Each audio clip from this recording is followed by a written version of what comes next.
Buenos días, mi compañero Carlos Carpio y mi persona, Carlos Sánchez. En esta oportunidad les plantearemos lo que vendría siendo el tema número 9, correspondiente a los enfoques teóricos sobre los países abundantes en recursos naturales y adicionalmente la trampa del rentismo petrolero, que después veremos como un caso de la enfermedad holandesa. Como se indicó anteriormente, el punto 9.1 corresponde a lo que vendría siendo los enfoques teóricos sobre los países abundantes en recursos. Es muy bien considerado y aceptado por la mayoría de las escuelas de pensamiento económico actuales e históricas que la dotación de los recursos naturales define los niveles de productividad, al igual que múltiples aspectos de la formación y desarrollo de los sectores productivos de la economía de un país. Sin embargo, el debate que se ha desarrollado sobre la forma de desarrollo en América Latina pone a prueba los fundamentos del estructuralismo latinoamericano, gracias a considerar las repercusiones ecológicas y medioambientales que posee dichos modelos y paradigmas. Gracias a ello se analiza la sobreutilización y los conflictos que genera la misma. A continuación se presentan los diferentes enfoques más relevantes con respecto a distintos postulados del desarrollo de una economía fundamentado en la acumulación y desarrollo de los recursos naturales, principalmente de carácter petrolero, enfocado a la región de Venezuela. A pesar de que el análisis se centra en Venezuela por razones rentísticas petroleras de la materia, también se caracterizarán otras economías, ejemplo, al igual que sus excepciones. Primero definiremos lo que vendrían siendo las características distintivas de los recursos naturales. Los recursos naturales engloban un conjunto de definiciones dentro de las cuales la que más relevancia presenta es la asociada a su función, definiéndose así, como lo indica el señor Samuelson y Nordhaus, como la capacidad que tienen los bienes y servicios naturales para la satisfacción de las necesidades humanas a través de la transformación de los recursos mediante un proceso industrial en bienes terminados y aptos para el consumo de la población.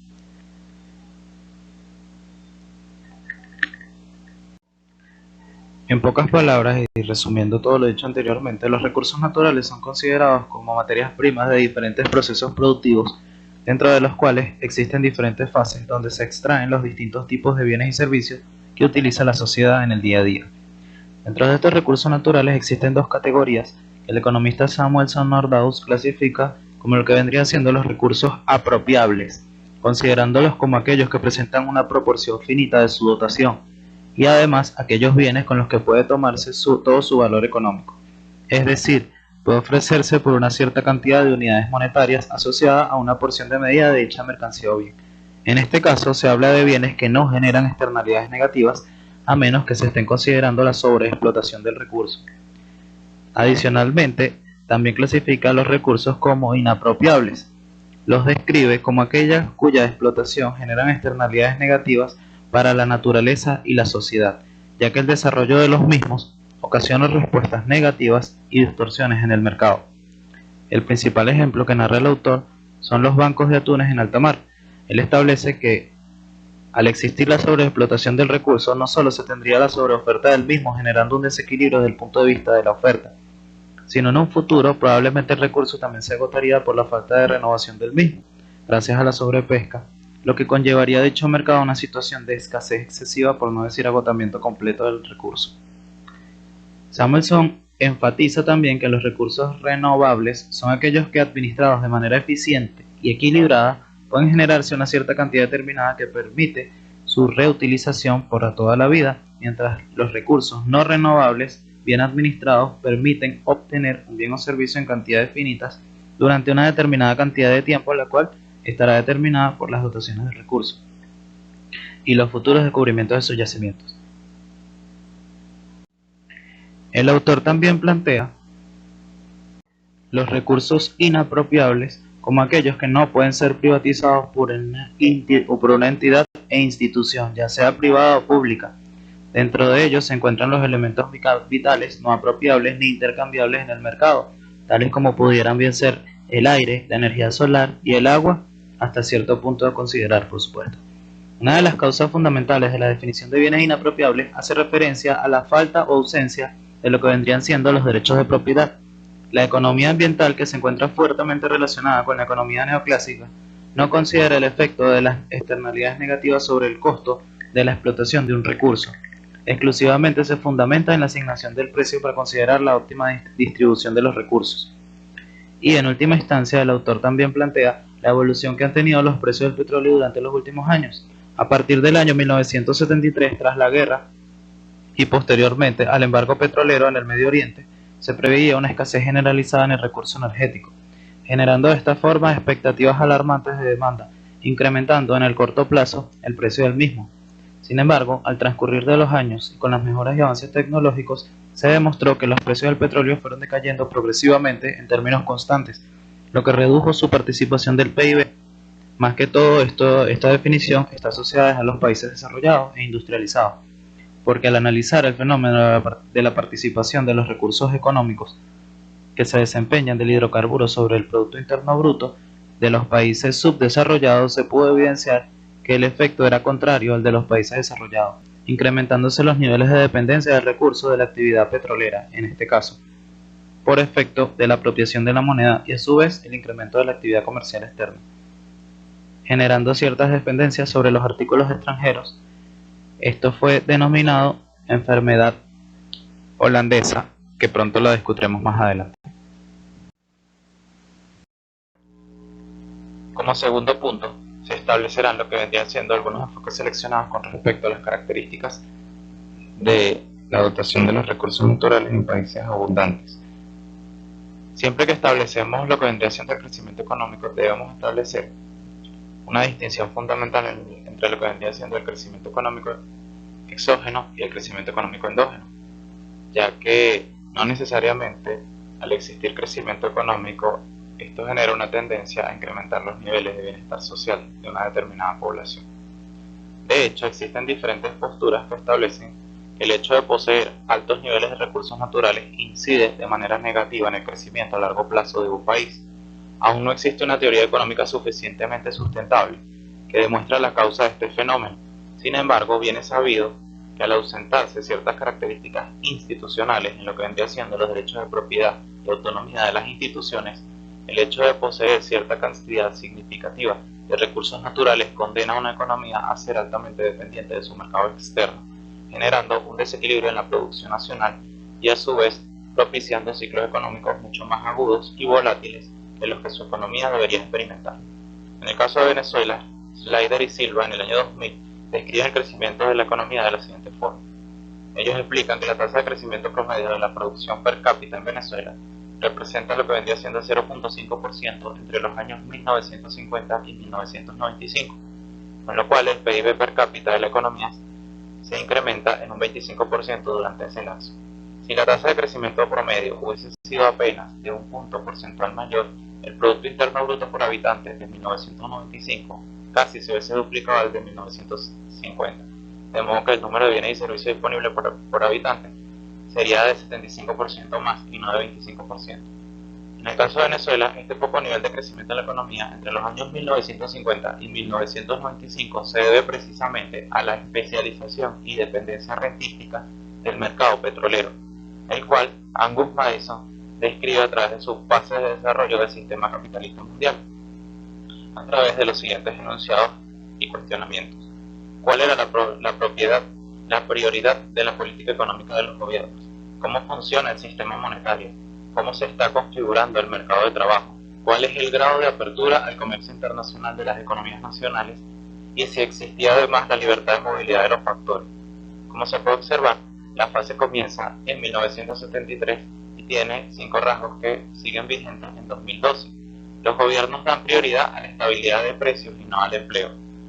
Además, el sistema monetario es flotante, los sindicatos son débiles, las economías siguen abiertas y la movilidad del capital es elevada, aunque la movilidad del factor de trabajo continúa siendo muy limitada. Describiendo las fases del desarrollo del sistema capitalista mundial por Angus Maddison, la primera fase, considerada como la fase liberal, a partir del año 1870 y 1913, describe una despreocupación por parte de los niveles de desempleo. El oro adicionalmente está regido como patrón esterlina y hay presencia de tipos de cambio rígidos. En el sistema natural de pagos internacionales, los sindicatos eran débiles, con cierta flexibilidad hacia abajo, y adicionalmente, con respecto a las barreras comerciales, existían aranceles pero de manera muy artesanal. El mercado internacional era muy libre, sin restricciones cuantitativas ni restricciones cambiarias tampoco, y el grado de libertad para el movimiento factorial era más o menos total. La siguiente fase transcurrió desde el año 1913 al año 1950. La fase fue considerada como fase de perjudicar al vecino. En esta fase, la excelsa preocupación por los niveles de precios llevó a la conforme aceptación del desempleo a gran escala en diferentes sectores de la economía mundial. Volvió el patrón oro con paridades cambiarias antiguas. La deuda pública era fuertemente renegociada entre diferentes países y posteriormente una caída de dicho sistema en 1931 con un ajuste variable. Con respecto al mercado laboral, los gobiernos impulsaron flexibilidad salarial hacia abajo, con el fin de mantener los precios relativamente estables. Se desarrollaron restricciones cuantitativas y de cambio generalizadas al comercio internacional, seguidas de un incremento en los aranceles, y con respecto a la movilidad del factorial, se establecieron fuertes controles sobre todo en el mercado de capital y trabajo.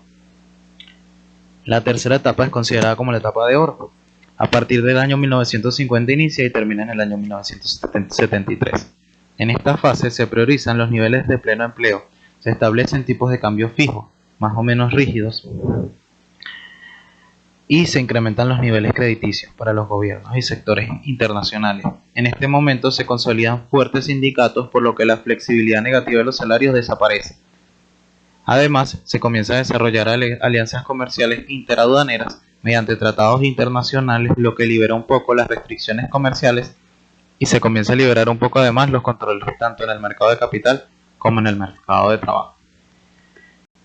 Y por último tenemos la etapa número 4, que vendría siendo la fase de objetivos cautos, a partir del año 1973 hasta el año 1995. En esta fase, considerada como la última fase de Angus-Mason, el Estado prioriza los niveles de inflación, mientras que el sistema cambiario fijo se imposibilita, quedando a merced del tipo de cambio flotante. Los sindicatos pierden poder gracias a la disminución de la demanda de trabajo. El comercio también se mantiene libre, sin mayor imposición de barreras arancelarias, y se incrementa la libertad de los flujos de capital, mientras que el mercado laboral posee rigideces gracias a los periodos elevados de contratación. Esta última fase es considerada como la fase de la desaceleración de la economía petrolera en el caso de Venezuela. Durante esta etapa, los ingresos petroleros comienzan a presentar una baja, gracias al agotamiento del modelo rentístico. Ya habiendo transcurrido las etapas de la posguerra, junto con la ola de calma, proviene la época de desarrollo de mercados de bienes manufactureros alternativos a los recursos naturales, como pudieran bien ser el sector farmacéutico, metalúrgico, textil y en general industrial. Mientras que múltiples países destinaban sus recursos al desarrollo multilateral de los sectores, donde poseían mayor ventaja comparativa en base a la teoría de David Ricardo, Venezuela presentaba un problema de apreciación cambiaria que estaba relacionado de manera directa al incremento de las exportaciones petroleras junto con el volumen de las importaciones y el stock de capital. Sin embargo, a pesar de que el recurso se destinaba al área de capitales industriales, Venezuela nunca pudo desarrollar una industria determinada, ya que no poseía, además de una dirección específica hacia los sectores que debían impulsar de la época, muchos recursos financieros de la exportación petrolera se habían destinado además a los gastos burocráticos de la nación, y muy pocos de estos recursos se destinaban al desarrollo del personal técnico especializado en cada una de las industrias, que proporcionarían una diversificación del mercado interno. Otro fenómeno que dificultó el desarrollo potencial de las diferentes industrias del país fue los excesivos niveles de demanda a los cuales estaba acostumbrado el gobierno ante el auge petrolero, lo cual desvió recursos financieros industriales hacia la área gubernamental con la finalidad de no comprometer el panorama político del periodo. Muy bien, como punto número 3 vendríamos discutiendo lo que vendría siendo la industrialización y la complementación como instrumentos de desarrollo para países subdesarrollados o en vía de desarrollo, y la necesidad que presentan los mismos para poder obtener un beneficio muchísimo más alto de la sociedad. Dentro de las principales características y paradigmas de las economías no industrializadas que aún no ha podido superar, se encuentran las siguientes. Primero que nada, se plantea la tesis del economista Thomas Malthus, que indica que la producción y la dotación de bienes y servicios crece a una escala aritmética, mientras que el crecimiento de la población, que es la principal unidad de consumo, crece a una escala geométrica. Esta tendencia indica un efecto futuro de escasez global. Sin embargo, las destrezas del ser humano modificaron las tasas de producciones de bienes y servicios a niveles exponenciales, dejando atrás las tasas de crecimiento poblacionales, anulando de esta forma la tesis de Thomas Malthus. Sin embargo, el problema que presentan los países subdesarrollados ante la resolución de este paradigma es la falta de adecuación y diversidad sobre los mecanismos de producción de bienes y servicios, los cuales fueron enfocados en un solo sistema productivo, basado en la extracción de recursos naturales. Esta tendencia monoproductora es la causa fundamental de que la economía presente los desequilibrios financieros, cambiarios y fiscales que manifiesta la estrategia anteriormente planteada. Como punto número 2, se encuentra lo que vendría siendo la teoría de la centralización de las actividades comerciales de los países subdesarrollados de una nación en sus regiones más urbanas, dejando atrás las zonas rurales donde se practicaban actividades industriales, producto del desarrollo comercial, el cual genera múltiples fuentes de empleo, con un intercambio más agresivo, trayendo consigo el desarrollo de economías de escala. Como tercer punto, también existe, como parte de la economía conductual, que está presentando un desarrollo actual mucho más amplio de las conductas de consumo entre países y ciudades más desarrolladas ante fenómenos sociales o políticos internacionales, un grado de imitación por países subdesarrollados presentando una incoherencia en su comportamiento social, producto de un fenómeno imitativo por parte de la sociedad, que pudiera ocasionar distorsiones en el mercado o acelerarlo sin ninguna razón lógica o económica. Como punto número 4, múltiples países, sobre todo países altamente dependientes de sus niveles de endeudamiento externo, presentan una situación complicada a la hora de refinanciar su deuda pública, ya que en muchas ocasiones este refinanciamiento representa 2 y hasta 3 veces el tamaño de su PIB, presentando cada vez más niveles de endeudamiento o incapacidad de pago por las cuotas de intereses financieros, además de un elevado grado de dependencia de dicha deuda para poder incrementar y para poder principalmente abarcar lo que vendría siendo el grado de importación de los bienes y servicios que requiere la sociedad, producto de los ingresos financieros de las actividades económicas monoproductoras, los cuales en algún momento pueden ser superavitarios, pero en otros pueden ser deficitarios. Al concentrarse la industria, como punto número 4, al concentrarse la industria en un solo sector, múltiples veces ocasiona el desarrollo aguas arriba y aguas abajo de todo lo que vendría siendo la cadena de producción del mismo, permitiendo que éste se desarrolle de una forma altamente competitiva, pero creando a su vez una fuerte dependencia en el mismo, experimentando los ciclos económicos de ese mercado específico hacia el resto de su economía. Y como último punto, el producto de una mayor elasticidad de ingreso-consumo, la cual es característica de los bienes manufactureros, trae consigo la expansión de la oferta de los mismos. Es decir, por el hecho de tener una mayor cantidad de ingresos, lo que termina ocasionando es el incremento de la demanda y a su vez la estimulación de la oferta de los bienes manufacturados, que en este caso vendrían siendo importados en su gran mayoría, lo cual indica que en un momento una economía pudiera importar cierta cantidad de bienes y servicios, pero al caer el mercado monoproductor de la industria, sería insostenible mantener ese ritmo de consumo, ya que no se contaría con los recursos financieros necesarios, por lo que se trasladaría todo este gasto a otras formas de financiamiento, como pudieran bien ser la deuda pública o préstamos internacionales. Como punto número 4, corresponde a lo que vendrían siendo las variables de ahorro, tipo de cambio y reservas bancarias excedentarias y su papel en el mercado monoproductor y además el efecto en la economía venezolana. Ahora bien, primero considerando el ahorro, como en cualquier economía, como una de las variables fundamentales que además proporcionan al motor impulsador de lo que vendría siendo la generación del capital financiero, con la cual se invierte en stocks de capital, educación y avances tecnológicos en múltiples industrias productivas.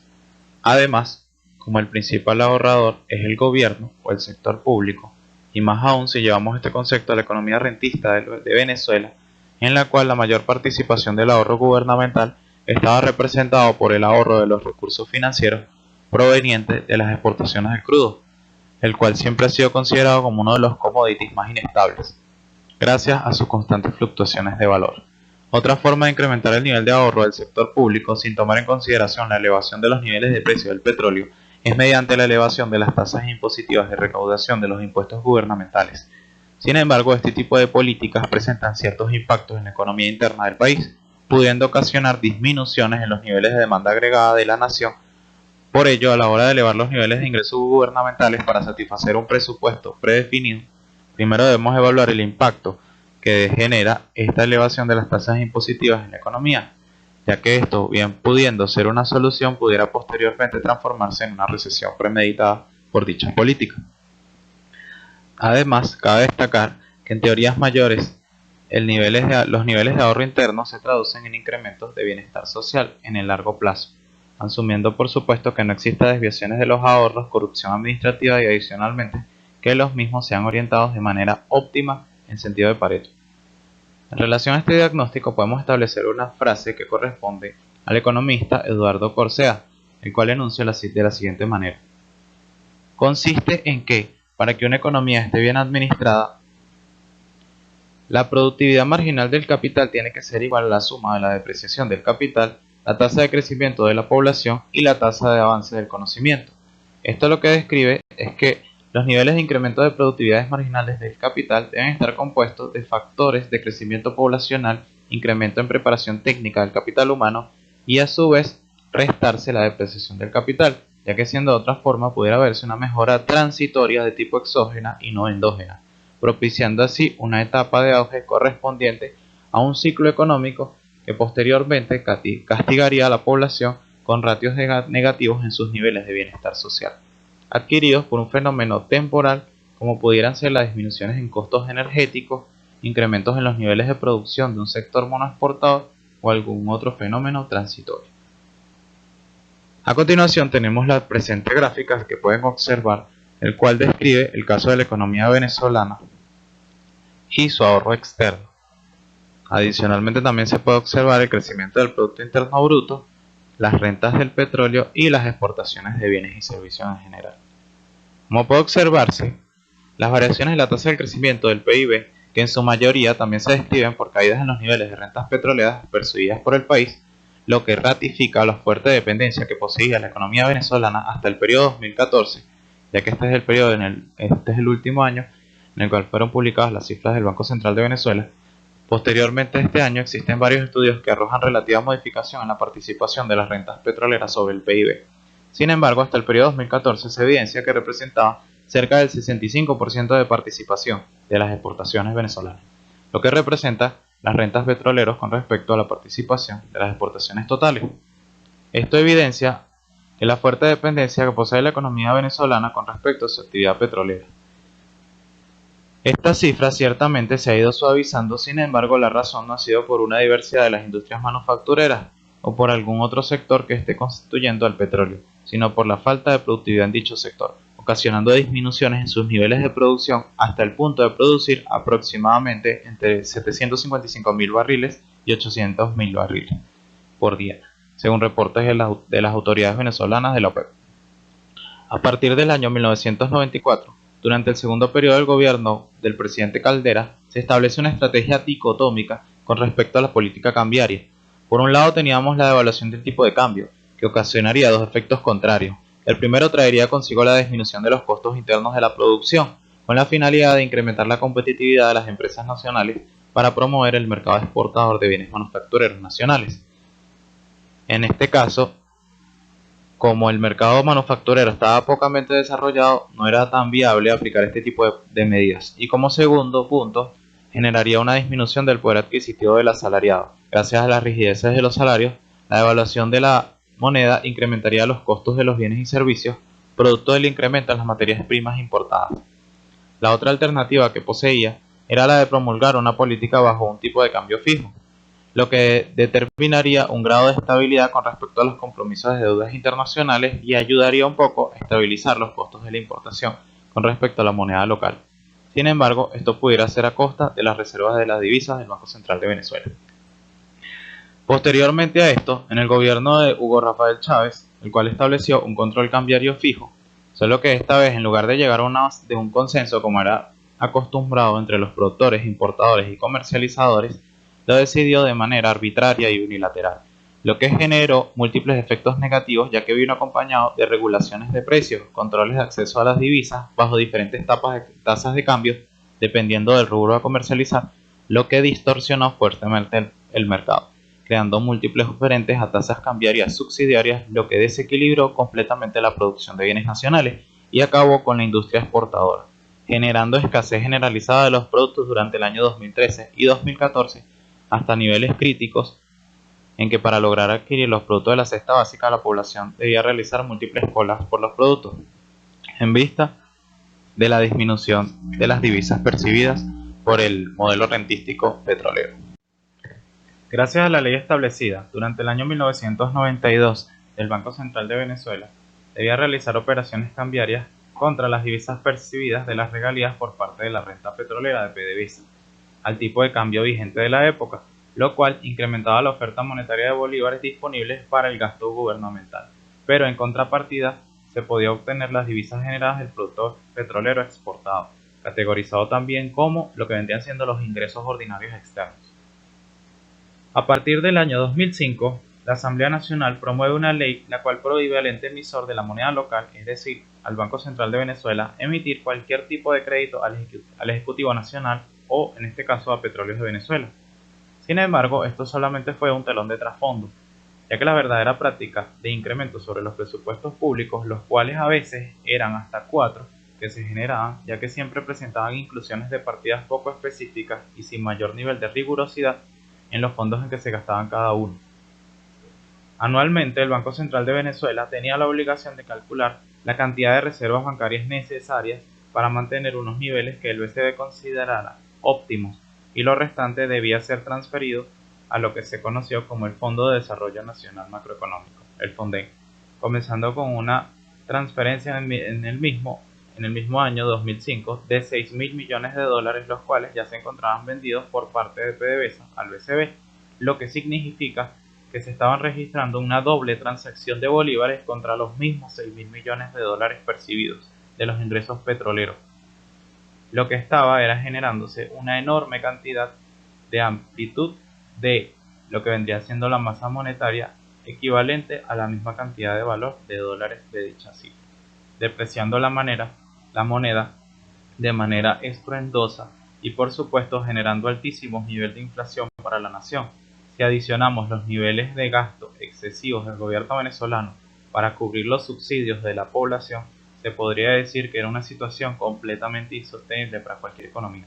Pero los efectos de dicha política no fueron observados sino hasta que la fuente petrolera de divisas se agotó, que fue a partir de los años 2012 y 2013, donde inició la caída sostenida del Producto Interno Bruto venezolano y todos sus efectos adversos.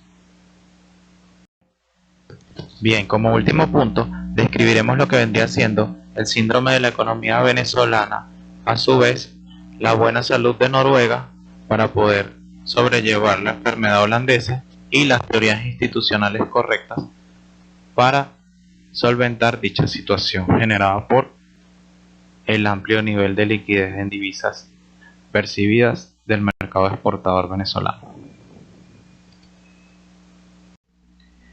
Durante la década del año 1970, Holanda descubre un fenómeno económico que después vendría a llamarse como la enfermedad holandesa, que no es más que el resultado de una apreciación del tipo de cambio y una reducción significativa en las exportaciones de los bienes manufacturados debido al descubrimiento, en este caso, del gas natural. En pocas palabras, la competencia se vuelve menos competitiva a nivel interno. Mientras que se observa un aumento significativo de las importaciones en cualquier economía que enfrenta la enfermedad, la apreciación del tipo de cambio o de la moneda local frente al dólar estadounidense resulta en un aumento exponencial de las exportaciones de recursos naturales, lo que afecta la rentabilidad de los demás sectores de la economía. Al incrementar los precios de los factores de producción del mercado interno del país, la competitividad del sector industrial en el mercado internacional, además de abaratar las importaciones debido a un aumento en el valor relativo de la moneda nacional, se hace mucho más costoso. La situación de la enfermedad holandesa puede traspasar las fronteras y pasar de un estado inicial a un estado crónico cuando se propicia un cambio productivo de manera estructural, el cual modifica las relaciones técnico-productivas de un país y las enfoca en una determinada industria, como efectivamente fue la acción que tomó Venezuela. Lo que parecía una buena política de centralización productiva en un mercado que parecía creciente y en términos de mejora, sería después una amenaza autoocasionada por las mismas decisiones de políticas económicas. En este caso, la enfermedad se transformaría en un síndrome. Durante los años 2013 y 2014, los precios del barril de petróleo crecieron una tasa promedio anual del 12%, de $28.1 el barril a $29.29 por barril, provocando incrementos en las exportaciones petroleras venezolanas que pasaron de $32.871 millones en 2004 a $71.372 millones a partir del año 2014, de acuerdo a los datos publicados en el Banco Central de Venezuela. El aumento en este valor de las exportaciones de petróleo durante los años 2004 y 2014 representó un incremento del 118% y la participación de las exportaciones de petróleo de la economía de Venezuela aumentó del 83%, que ya era considerado como bastante dependiente, a 96%. Es decir, esta es la peor manifestación que se pudo haber visto de la enfermedad holandesa, que ningún país latinoamericano ha padecido jamás. En el año 1997, antes de que Chávez llegara al poder, las exportaciones de petróleo ya representaban cierto grado de dependencia, con un 77% de participación de las exportaciones totales del país. Pero 20 años después, no se exporta más sino que petróleo, a excepción del éxodo masivo de las migraciones de personas. La enfermedad holandesa se trasladó a Venezuela a finales de la década de 1970, y esta actividad se vio exacerbada por la nacionalización de toda la industria petrolera y los recursos minerales durante el primer gobierno de Carlos Andrés Pérez. La influencia que ha tenido el régimen desde entonces llegó a un giro absoluto que destruyó casi por completo la economía. El gran impacto final que ha afectado a la manufactura venezolana fue la política del chavismo de anclar un tipo de cambio fijo a precios irreales y comenzar a importar todo, tratando de enmascarar una inflación latente a través de controles de precios y apoyándose en precios volátiles del petróleo. El principal desafío para las economías ricas en recursos naturales, específicamente relacionadas con la minería y el sector de los hidrocarburos, es crear condiciones para la estabilidad macroeconómica, en lugar de ser un único exportador de productos básicos de bajo valor agregado que se agotan fácilmente y son muy fluctuantes, ya que estos se venden por otro producto básico o una innovación tecnológica. Como toda enfermedad, existe una vacuna para lo que vendría siendo el síndrome holandés, una política pública diseñada para contrarrestar todo impacto de la apreciación del tipo de cambio en los sectores productores de bienes comercializados internacionalmente, que son productores de divisas insostenibles. Según Stevens, las principales políticas utilizadas para inocular los recursos naturales no renovables a las economías que exportan algunos recursos naturales incluyen lo que vendría siendo lo siguiente. Número 1. La diversificación de la economía, especialmente en sectores económicos de alto valor agregado. 2. Coberturas de ingresos, políticas fiscales coherentes, control de lo que vendría siendo el gasto público. 3. Establecimiento de un fondo de estabilización macroeconómica para evitar ingresos extraordinarios de recursos por un aumento de importaciones y producción de bienes no transables. Y 4. Políticas claras de inversión, especialmente inversión extranjera directa. Y profundización institucional, transparencia, participación ciudadana y separación de poderes. Claramente en Venezuela no es el caso de la aplicación de ninguno de este tipo de vacunas que propone la teoría económica, y las que se aplican están muy obsoletas o inclusive se aplicaron de una manera incorrecta. El resultado es mortal, una crisis humanitaria que está drenando todo el capital humano del país y además el potencial de recuperación en el corto y mediano plazo. En el contexto mundial actual, donde el cambio climático claramente está ejerciendo presión sobre un tipo de cambio de patrones energéticos de fuentes de energía fósiles a no renovables. El uso de vehículos eléctricos se está expandiendo. La producción de este tipo de vehículos requiere algunos minerales no energéticos claves, como vendría siendo el cobre, el litio y el cobalto, de los cuales algunos países latinoamericanos son proveedores importantes. Ahora bien, ya que describimos la transformación de la economía venezolana de la enfermedad holandesa a un síndrome, analicemos ahora una situación muy similar, sin embargo, que pudo salir adelante de manera positiva. Tal es el caso de Noruega. Noruega es un país conformado por un territorio de 324.220 kilómetros cuadrados, con una población cercana a los 5 millones de habitantes y estructurada bajo una monarquía constitucional y un sistema gubernamental parlamentario. A pesar de que solo posee un siglo de dependencia, que fue a partir de 1905, dicha nación representa una sociedad bastante homogénea, con elevados niveles de carga tributaria a los ingresos, pero más bajos que el resto de los países escandinavos, según las cifras de la OCDE. Noruega es un país democrático que opera bajo el criterio de una política de ingresos tripartitos, una parte a los trabajadores, otra a los empresarios y a su vez la última al Estado. Noruega es un país que se colocó dentro de los países industrializados y desarrollados fácilmente, el cual utilizó sus dotaciones de recursos naturales a favor. Lo que pudo haber sido otro episodio de enfermedad holandesa se tradujo más bien en un motor que le permitió elevar el nivel de vida de sus ciudadanos y desarrollarse como un país industrialmente diversificado, en los sectores no solo petroleros, sino también mineros, siderúrgicos, químicos y entre otros.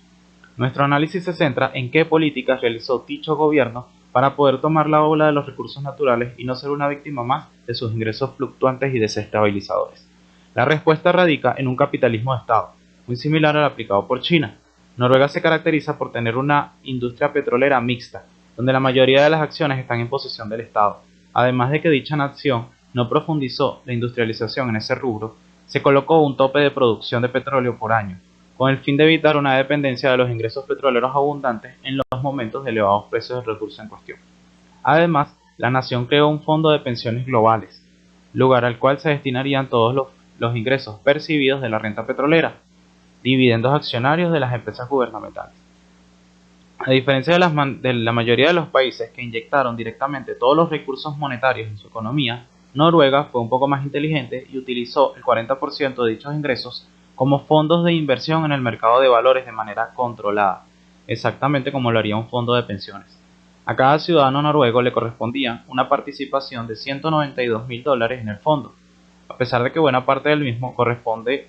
al ahorro nacional público. El mismo no podía ponerse a disposición del Estado tan fácilmente, solo podía ser aprobado para emergencias económicas y mediante actos parlamentarios. Estas políticas aplicadas por el país nórdico poseen las siguientes ventajas con relación a la economía que padece las enfermedades holandesas. Número 1. Previene la enfermedad holandesa gracias a que los fondos de bonanza petroleros no distorsionan el sistema cambiario de la nación, ni intensifican la producción en un solo sector, destruyendo al resto. A su vez, evitan el incremento de la dependencia del mercado importador en bienes manufactureros. Número 2.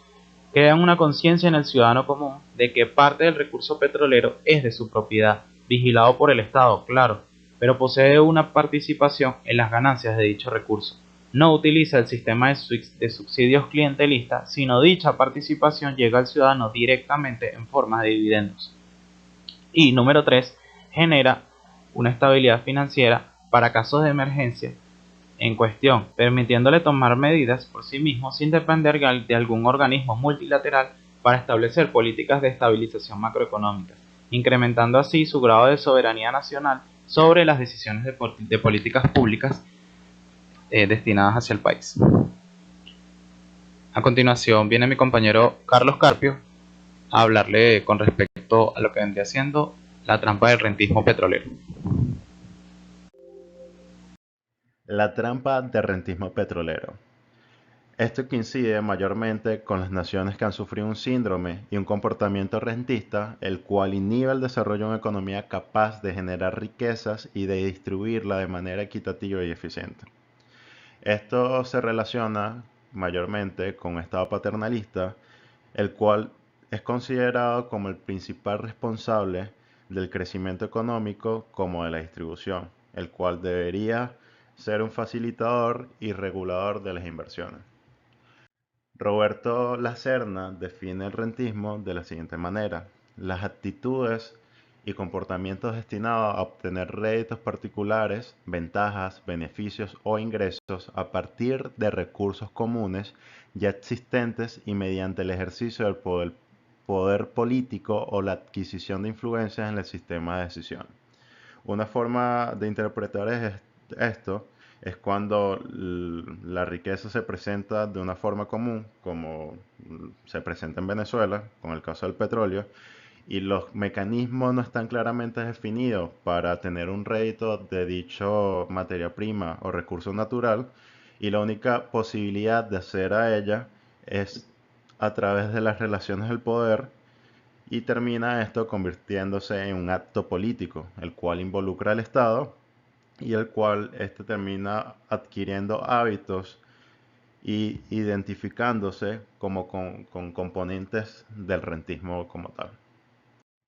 Cuando hablamos de rentismo, es un tema que está relacionado con el tema de la enfermedad holandesa o el efecto Venezuela, que no es más que el fenómeno que ocurre cuando una economía empieza a tener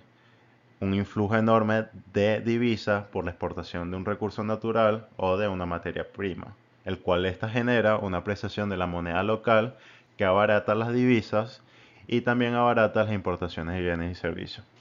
provocando así el desplazamiento de la producción nacional y la desindustrialización del mismo. Esto porque es mucho más costoso producir local. Además que las inversiones extranjeras solo se enfocan en dicho recurso natural, en nuestro caso es el petróleo, y se desastienden otras áreas de la economía como el agroindustrial y el manufacturero.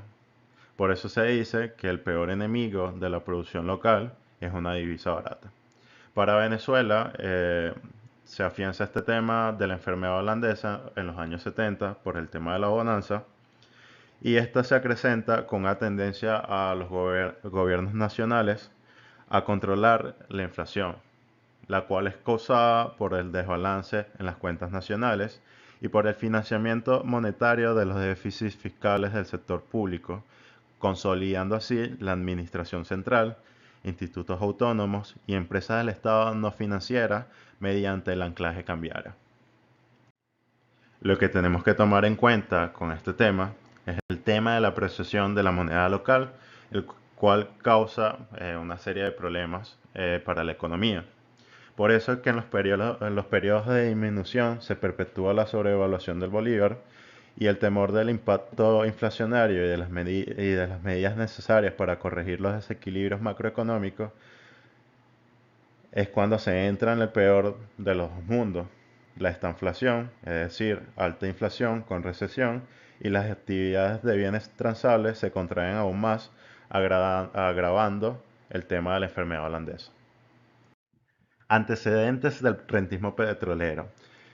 A pesar que los primeros contratos de petróleo se suscribieron durante el gobierno de Cipriano Castro, no es hasta 1914, durante la gestión de Juan Vicente Gómez, con la perforación del pozo Sumaque I por la Caribbean Petroleum Company, y luego en 1922 con la explotación del pozo Barroso II por la Standard Oil Company, es cuando Venezuela da inicio a la era comercial de la industria petrolera.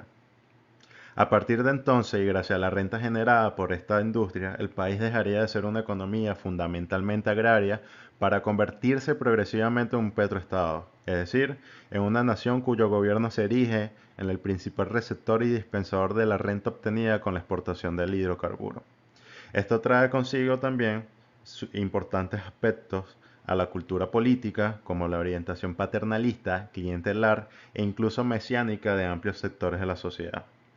Por eso es importante precisar estos últimos 3 puntos, porque no solamente viene de épocas recientes, sino viene de la época colonial. Por eso Manuel Caballero define lo siguiente: la llamada mentalidad rentista del venezolano no proviene del largo acostumbramiento al mana de petróleo, sino que la precede. Mucho antes de pensar en petróleo, cuando se ignoraba incluso la importación industrial de hidrocarburos, ya se hablaba con tono de apostador del oro de Guayana, de las riquezas naturales de Venezuela. Evidencias que respaldan el tema del planteamiento en cuanto al rentismo en la época colonial, y una de estas es la Isla Gracia. Es el tercer viaje que ejecuta Cristóbal Colón el 5 de agosto de 1498, el cual llega a la península de Paria, y este queda impresionado por el exótico paisaje natural y el inmenso caudal de agua dulce de la desembocadura del río Orinoco. Tal como expresa su hijo en el libro de Historia de un Almirante, sostiene que ese texto, el padre había llegado al Golfo de Paria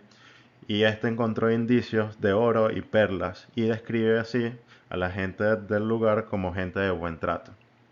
Esto ocasionó más que un incentivo para promover el mito de la inmensa riqueza nacional como una mentalidad vinculada con las expectativas de la prosperidad inmediata. La otra evidencia es el mito del Dorado, el cual se remonta a la época de la conquista española en búsqueda de una supuesta región repleta de oro. Y aquí vemos cómo los hombres se lanzan desde España al Nuevo Mundo a cazar fortuna. Esta afanosa búsqueda del dorado no concluyó o se concretó se terminó concretando con la independencia de los países hispanoamericanos en las primeras décadas del siglo XIX y el siglo XX. En todo caso, la leyenda sobre la enorme riqueza aurífera ha sido considerada como uno de los principales antecedentes de la persistente orientación rentista que ha conducido en la actualidad por parte a la implementación de las políticas públicas oscilantes o inconsistentes en el ámbito minero, y por la otra a la acción extractiva de mineros ilegales y de grupos armados ávidos de apoderarse de las ingentes reservas de oro que supuestamente han existido siempre en el país. Ya por último, la tercera evidencia es el tema del rentismo petrolero, que desde un punto de vista formal o legal, tiene su arranque en el arranque que tuvo en Venezuela coincidió con las primeras legislaciones sobre hidrocarburos aprobados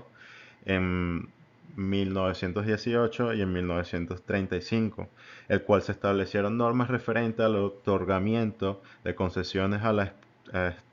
extensión territorial de las mismas, así como el pago de impuestos y regalías. Por medio de este instrumento, como lo señala Coronil, el Estado venezolano se convirtió en un petroestado que no solo contaba en la terminología weberiana con el monopolio de la violencia legítima, sino además con la riqueza natural. Desde otras perspectivas, la cultura, como fue apuntada metafóricamente por Arturo Uslar Pietri, la explotación del petróleo representó para el venezolano común el haber podido acceder finalmente al mágico El Dorado. Que no es más como expresa Uslar Pietri, ese encuentro con el dorado para aquel hombre que había estado soñando con la riqueza mágica va a acentuar sin duda alguna muchos de sus aspectos, particularmente su sentido de la riqueza, que es mágica, de que no depende del trabajo, de que es algo que se encuentra inesperadamente, inexplicadamente y racionalmente. Va a acentuar ese viaje, disociación entre la idea del trabajo y de la riqueza. El uso o destino de la renta petrolera. Aquí es cuando entra en discusión el tema sobre el uso adecuado de la renta petrolera, el cual ha tendido a girar en torno a si se debe dirigir la renta petrolera a la inversión o al gasto social. Estas necesariamente no tienen que ser excluyentes, pero estas se materializan según el proyecto nacional de cada gobierno. Proyectos nacionales en los cuales se le dio el uso a la renta petrolera. El primero a resaltar es el trienio ADECO, el cual tiene su enfoque en destinar la renta petrolera a la inversión e impulsar principalmente el gasto social, como salud, vivienda, alimentación, seguridad social. Aquí se toma el enfoque propuesto o la visión de Arturo Uslar Pietri en cuanto a sembrar el petróleo, y se deja a un lado el enfoque de Rómulo Betancourt en cuanto a a la distribución popular de la renta petrolera. El otro proyecto a resaltar es el de Marcos Pérez Jiménez en el periodo de 1952 y 1958, intentando impulsar la doctrina del nuevo ideal nacional, el cual desarrolla la industria básica como la siderúrgica del Orinoco, la planta de generación eléctrica del Caroní y el complejo petroquímico del Morón. El,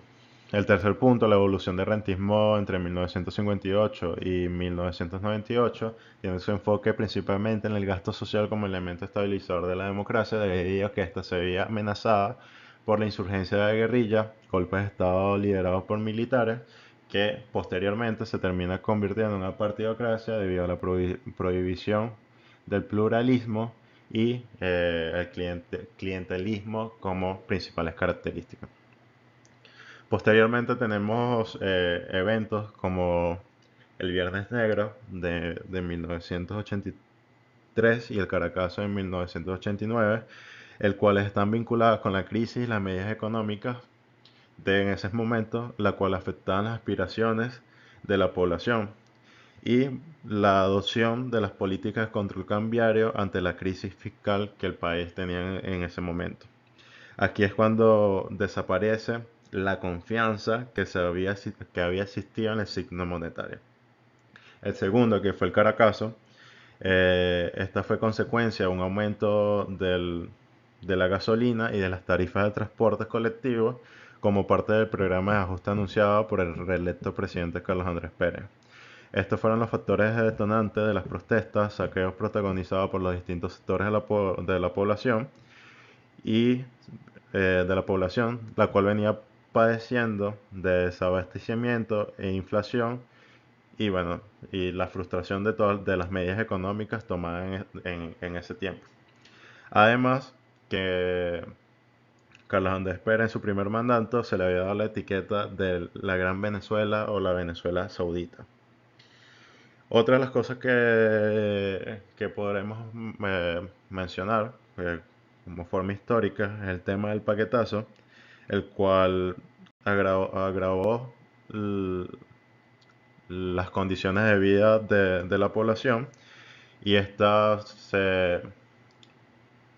convirtió en una frustración colectiva que bueno, le dio paso a la llegada de Hugo Chávez a la presidencia de la República.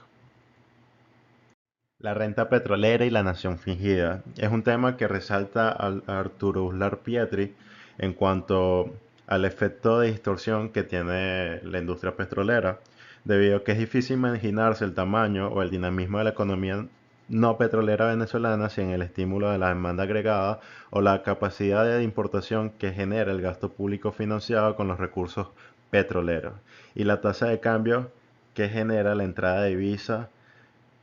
divisas provenientes del petróleo. Además, vale la pena destacar las tendencias de los gobiernos al querer explicar el crecimiento económico no petrolero y del ingreso no petrolero como si ello significase haber alcanzado una mayor independencia de la actividad petrolera. De forma de análisis, la dinámica económica del país petrolero ocurre de la siguiente forma. 1. El gobierno recibe los ingresos petroleros y los gasta en remuneraciones y proyectos que son acometidos por el sector privado. 2. El anticipado del estímulo resultante sobre la capacidad de compra de los consumidores, los productores y comerciantes proveen bienes y servicios nacionales e importados. 3. Los consumidores adquieren estos bienes y servicios. Y 4. Trabajadores, consumidores, productores son pechados por el fisco nacional a través del impuesto sobre la renta y el impuesto al valor agregado, de los aranceles de aduana y de los otros impuestos entendidos como ingresos no petroleros. Entonces, esa es la dinámica económica. Ya por último, la renta petrolera en los gobiernos chavistas. Esto ocurre una vez con la llegada de Chávez al poder, debido a una serie de eventos que habían pasado anteriormente, como un Caracazo, un Viernes Negro, el paquetazo. Se llega a capitalizar el descontento de la sociedad con los gobiernos anteriores, especialmente los estratos más pobres de la población, al cual aspiraban a ser reivindicados con los recursos del pueblo. Los principales aspectos a resaltar de la gestión de Chávez eh, fue la orientación que tuvo al uso a favor de la renta petrolera en el gasto social, cosa que le juega en su contra en el primer periodo debido a que los ingresos fiscales habían disminuido por consecuencia de la disminución de los precios del petróleo. Por eso en el 2003 se le busca de hacer un referéndum liderado por la oposición, cosa de la cual se libró debido a que a finales del mismo año la tendencia de los precios del petróleo cambia y le da la oportunidad de ejecutar los programas sociales eh, para esa época. Por eso, después del 2003, como se señala en el punto 2, la asignación de la renta petrolera tiende a realizarse de manera ampliamente discrecional a través de Petróleos de Venezuela, PDVSA, y el cual esto termina teniendo un 43% del aporte al gasto público entre el 2004 y el 2012, los cuales se asignaron fuera del presupuesto. Los cuales esto, a pesar de haber traído beneficios políticos superficiales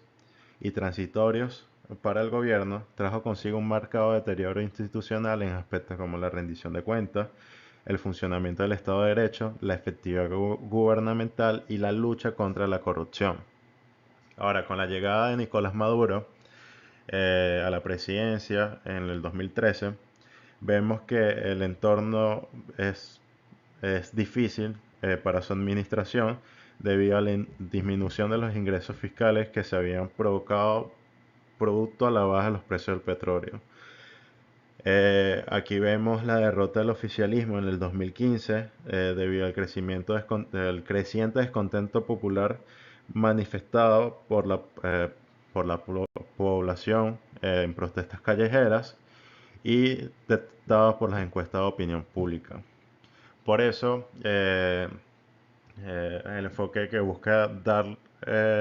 Nicolás Maduro es ir a sustituir el petróleo como única fuente de divisas internacionales y dar concesión en el arco minero del Orinoco, el cual según servirá para reducir el rentismo de Venezuela, lo cual es una contradicción porque ya como vimos antes, termina siendo admitir de forma explícita que estaríamos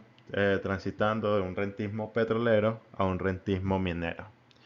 Esta es toda la exposición. Espero que les haya gustado. Estamos abiertos a preguntas y bueno, estamos abiertos a cualquier duda. Hasta luego.